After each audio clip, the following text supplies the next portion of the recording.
Hi, welcome back. It is the Vegas Take Sharp and Shapiro. Glad you could join us on a Tuesday. I've been very open when people ask me, why did you get started in radio? I've been doing this 20 years, and the response I always give to them is the Howard Stern Show. I got into radio because I used to listen to the Howard Stern Show with my dad starting, I think I was at the age of 10, and I used to love it. Now, Howard's still on the air, as you know. He's on satellite radio, but I think the show was at its best in the 80s and early 90s. The guy we have with us on the line right now, he's a stand-up comedian. He's a writer, a radio personality, an author, an actor, also known as Jackie the Joke Man, best known, of course, for the former head writer of the Howard Stern Show from 1983 to 2001, Jackie the Joke Man Martling. Jackie, thank you so much for joining us, man. How are you? You know, we are very guilty. That show is very guilty of giving young boys like you the illusion that radio was fun. You know, because of you, for most of my life, I've struggled and lived paycheck to paycheck. So, Jackie, thank you for that. You know, it's so funny. I mean, I'm obviously pretty old, and I meet people who say that, you know, the first noises they heard was listen to me cackle when they're riding in the car with their parents, listening to the Stern Show. And then I meet people that are like 25 years old that just got turned on to it. I mean, and there's converts, and everybody's got their opinions. It was really a phenomenon of sorts, which is really great. And I never get sick of talking about it. But you know, the world is crazy, and everybody needs to laugh. And the reason I do phone interviews is because I'm still doing jokes everywhere, and people need jokes worse than ever. So. I'll talk to you about anything, but the things I want to tell people are I tweet jokes every day at 420 International Marijuana Time. That's at Jackie Martling. That's just my name, at Jackie Martling. If people want to get jokes emailed on my email list, my email is jokeland@AOL.com. I always tell people I have somebody that answers all my emails, and that's me. You know what? I believe you. Like it sounds, JOKELAND at AOL.com. And, you know, I finally put out my autobiography, which is selling into the dozens. Wow. And people really are loving it. And I'm just doing it. I'm just doing it. I never stop doing it. Yep. And the timing's amazing. They've been working for a couple of years on a documentary about me called Joke Man, and it's been finished for about a month. Of course, my documentary would, of course, get finished when nobody's allowed to leave the house. That's the story of my career. So that's my. Oh, and I still have my dial joke. I don't know if you guys are aware of that. The 516-922-WINE, which has been going for over 40 years. Yep. Which is just dirty jokes when you dial a phone. It's that simple. That's great. And, all right, I love it. I like that a lot. I'll talk about anything you want. Thanks, Jackie. We appreciate that. Don't say anything mean about Donald Trump because he's my first cousin. Well, I have to ask you one question about Donald Trump. So, as you know, you guys have, well, you know, when you were... you got to tell me if I'm allowed to curse. No, unfortunately, we're not on satellite radio. So okay, then I'll just simply say he's a piece of crap. That's fair enough because I blast him every day on this show, Jackie. But I want to ask you this because Howard Stern, you guys have had a relationship with Donald Trump, at least Howard has, where Donald Trump made some appearances on the show. What was his demeanor like when he came in studio? What did you make of him then? You know what? He was on all the time, and none of us liked him because he was totally dismissive. He's one of those people where if he can't use you for something or you can't do something for him, you're not there. Really? You know, just dismissive. Like he Jackie, was in the room with Howard, and it wasn't like, "Hi, Jackie. Hi, Fred. How you guys doing today?" He's devoid of any kind of empathy, friendliness. You know, I mean, I totally had nothing to do with him or had no, you know, not but that Jackie, he cared about me, but he was I thought he was just a worthless piece of dirt long before he proved it, you know. Well, I feel that way now, that's for sure. Jackie, I want to ask you this, though, because... You know, it's just hard to believe that everybody's this hoodwinked. But listen, I am not a I'm not a political guy. When my jokes are just No, I understand jokes, that. poop jokes, black jokes, Jew like jokes, anything that's just stupid and harmless. And some people say this is offensive, that's offensive. I refuse to see what I do as offensive. If everybody's laughing, the Jewish guy gets mad at the Jewish joke and then laughs at the black joke. You know what I mean? It's Yeah, like that's we're all not fair. full of crap. All You're right. I'm trying to do is make people laugh. And you do, and you've been doing that for years. We really need that. Yep. No, I agree with you. But God damn it, we need that. No, I agree with you, especially at this time. There's no question. But I have to ask you this. Rarely do you hear Howard Stern, back off and back down from opinions. He's been critical of Donald Trump very much so over the course of the last several weeks. But we haven't heard Howard Stern really be critical. Like I think you were more critical there in 30 seconds than maybe Howard has been in 20 years. Listen, Why is that? I haven't listened. I never listened to the show when I was on it. I never listened to it since I left it. I have absolutely no idea what's going on that show. So, to quote my old friend Richard Belzer, physical science has not come up yet with a unit of measurement to express how little I give a crap. I got you. I remember when you appeared on Howard's show after you'd left and you came back and visited. Howard said, "Isn't it true that you'd make more money on our show in a year than you've done in 10 years?" And your response was, "That's not true. If I was one day on your show, I would have made more money than what I've done in 10 years." Right. I mean, but that's you can measure things. It's like the old guy. Somebody says, "Wow, look at the size of your penis." Yeah, well, does yours work? Yeah, well, how'd you like to trade this big one for one that gets used? It's like, who cares? Right. No, I'll tell you who cares. Joey Funkhouse, who cares? He's not enjoying it, which I doubt he is, Right. But, who cares? You live your life. They just did this documentary on me, and I hope people will enjoy it. It's like... I'm happy half the time and miserable half the time, but I was that way my entire life. When I was rich, when I was poor, when I was nobody, when I was somebody. It's just, you just roll with whatever. Who wants to be happy? Is no real way of keeping score. I agree. Who wants to be happy 24/7? Do you know when this documentary is being released, Jackie? When what? The documentary is being released. We're probably going to take it around to film festivals. For a while, which is going to be so fun because if I'm sure you guys have been to film festivals. When you go to film festivals, there's nothing more fun than seeing a documentary and then the Q&A afterwards. And I know the question and answer periods after they screen my documentary. Nobody has gotten tired of asking questions about the show and knowing what's going on and. So I just think that's going to be a whole second life. I don't know if I'm going to make any money doing it, but it's going to really, really be fun. I can't wait. I'm sure it's going to, I'm sure it's going to wind up on Netflix or one of those. But who knows? You never know. There's so many documentaries now. There used to be none, and now they're everywhere, and they're all good. Jesus Christmas. I mean, there's so much good stuff on TV, but hopefully, it's amazing. I've been off that show for 20 years, and people come up and start talking to me like it was yesterday. It really is a phenomenon. Well, legendary. You guys are legends. You guys are pioneers. Speaking of pioneer, I haven't said a lot of nice things about Rush Limbaugh over the years. What do you make of the fact, because I like or dislike Rush Limbaugh, and I can't stand the man, but I put two people at the top as pioneers. I think Rush Limbaugh was a pioneer of political radio, and I think what you guys did, Howard Stern, is a pioneer of shock he was radio. Just kind of piddling around with it. When we were starting to really get going, he was just piddling around with it. And Howard used to get nuts because all of a sudden it looked like he was catching on a little bit. And that made Howard crazy. But, he's just, he's Colonel Tom Parker, He just...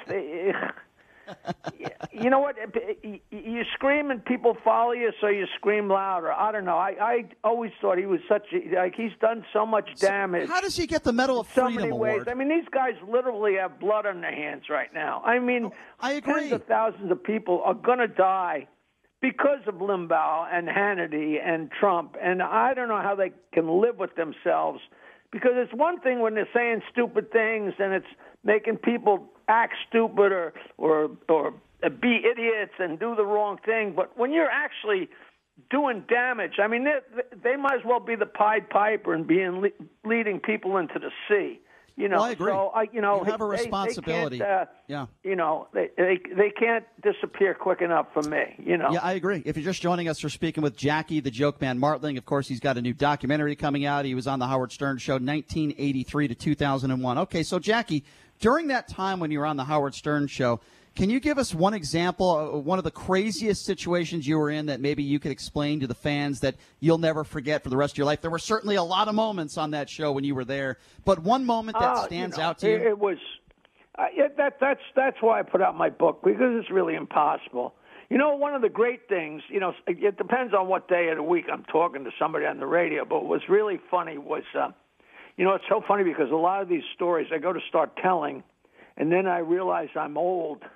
And then I have to stall while I try and think of the name of whoever the story's about, because there's nothing worse than getting to the punchline and forgetting who you're talking about. But we were sitting there one day, and we had this guy on, and he had been a child actor, and for whatever reason, I don't know what he had done, but he was on to promote it.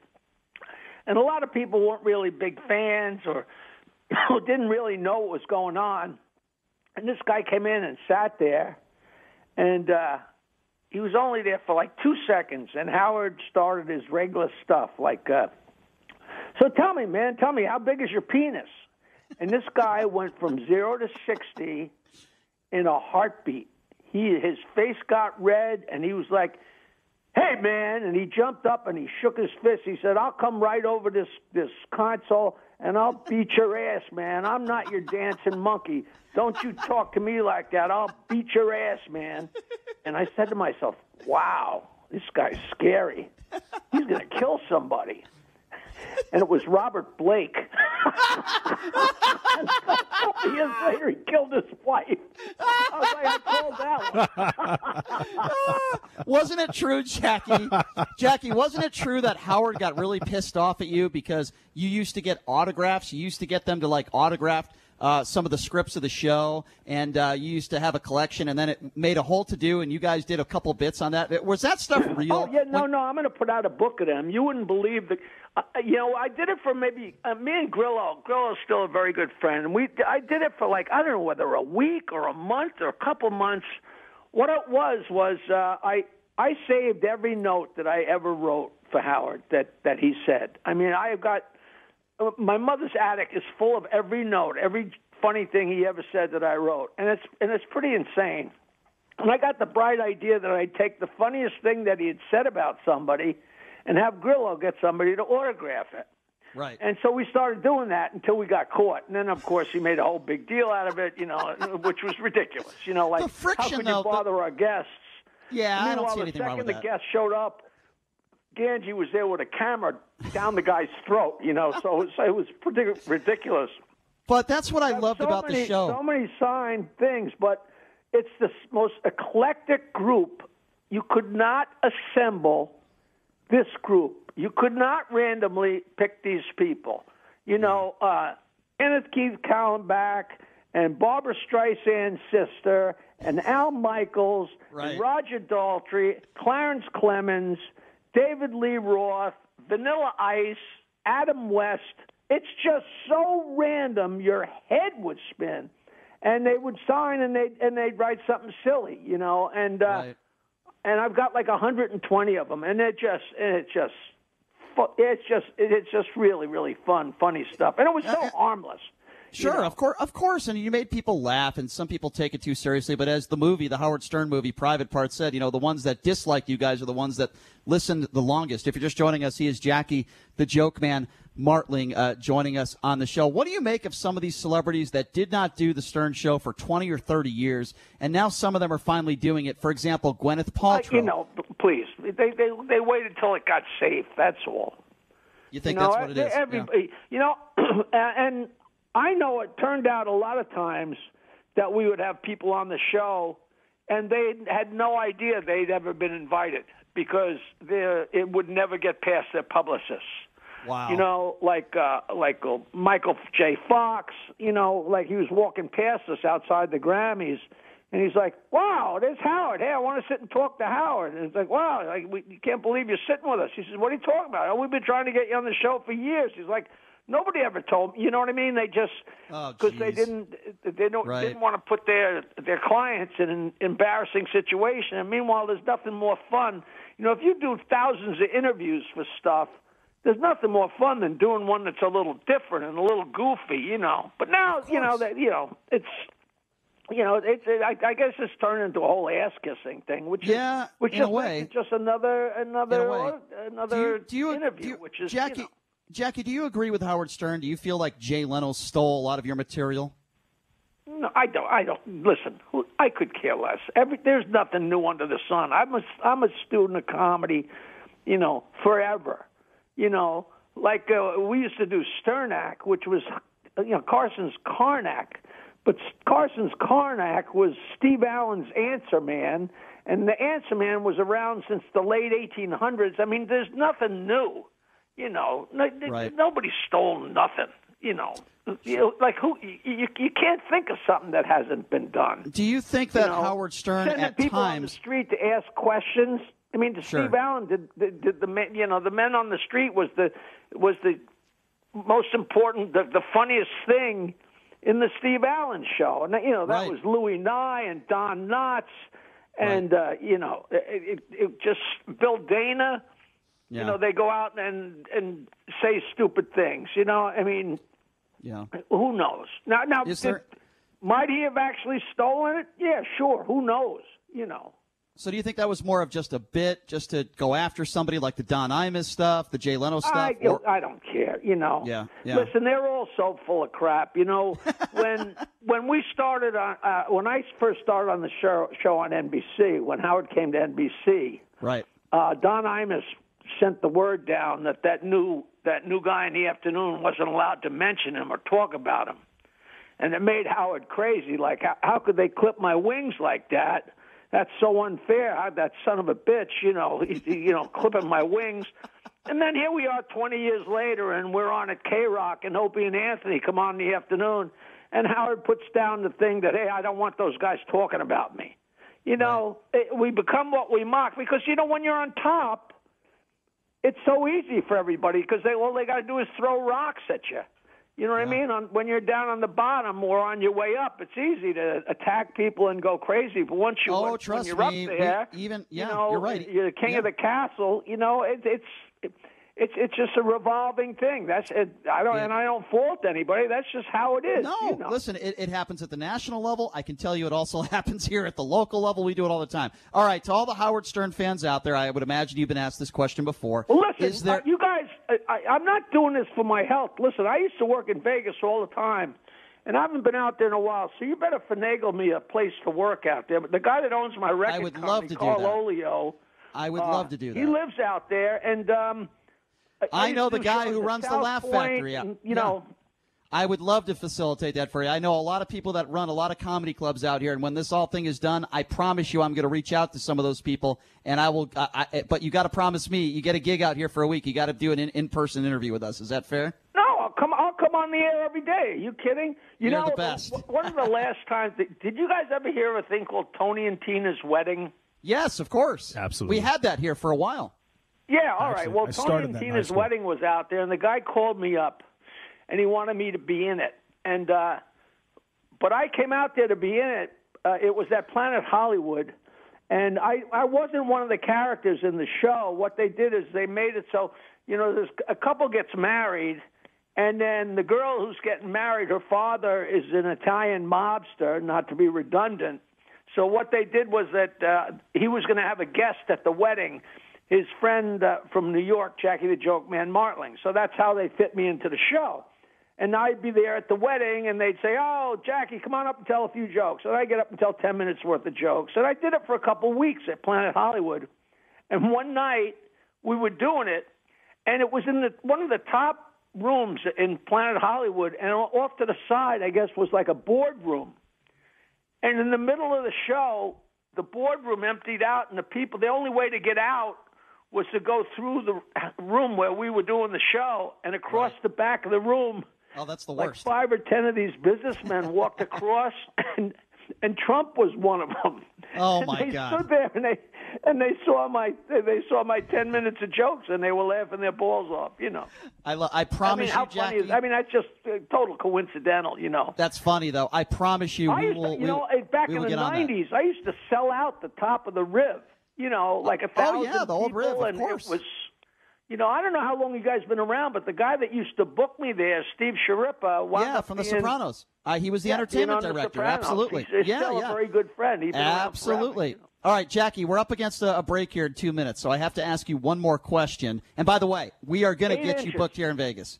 I promise you that. Yeah. Besides being 8 inches, is there any chance in hell that you can reunite with Howard and be back on the show? Is there any chance that could happen? No, I'm sure there isn't. I mean, he would never in a million years ask me back on that show. Not even, Would I go? I'd go in a heartbeat. I'll tell you, if I walked into that place and sat down with that show, and he took a phone call and somebody said, "Wow, Howard, it's so great to hear Jackie back on your show," that would wreck his year.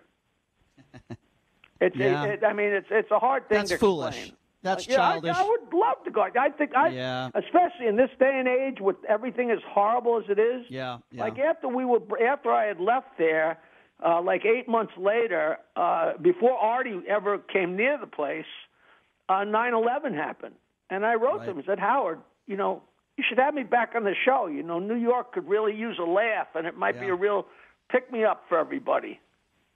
And he said, "Hey, we're not politicians. That's a stupid idea." He just blew it off. He was wrong. I think he was wrong. Instead, you had an alcoholic and a heroin-addicted guy. I'm sure Artie's a nice guy, but he showed up late to the shows. He didn't show up, and now look where he's at. He's a very good friend. He's a great guy. He's so good in my documentary. I'm sure he's a great guy, but I don't think he truly appreciated being on the show as much as you did. No. Trust me, he did. Trust me. I'll take your word for it. Well, Jackie, listen, you are a living legend, my friend. I can't thank you enough for taking some time to join us. We are going to be in contact with you, and I am going to get you a gig here in Las Vegas. I am on a mission right now, I'm going to tell you right now, you guys, your producer has my email, jokeland@AOL.com. Yep. Please email me your mailing address there at the station, and I'll send you some signed joke books and autobiographies that you can give away on the show. That's so nice. And actually, right now, that would be in Brian's. And we'll do something to finagle get me out there, and we'll have fun. I appreciate that. That's right now that address would be in Brian Shapiro's living room because that's where we're at right now. Yeah, they won't let us in the studio, Jackie, because of the coronavirus. But listen, when all this passes, we'll send you that information. Just give me an address, and also a couple pictures of your girlfriend. I'll definitely do that for our producer. That would be his boyfriend. But Jackie, thank you so much for joining us. Hey, listen. I'm an equal opportunity explorer. So send a picture of the Cub Scout that he's going around with.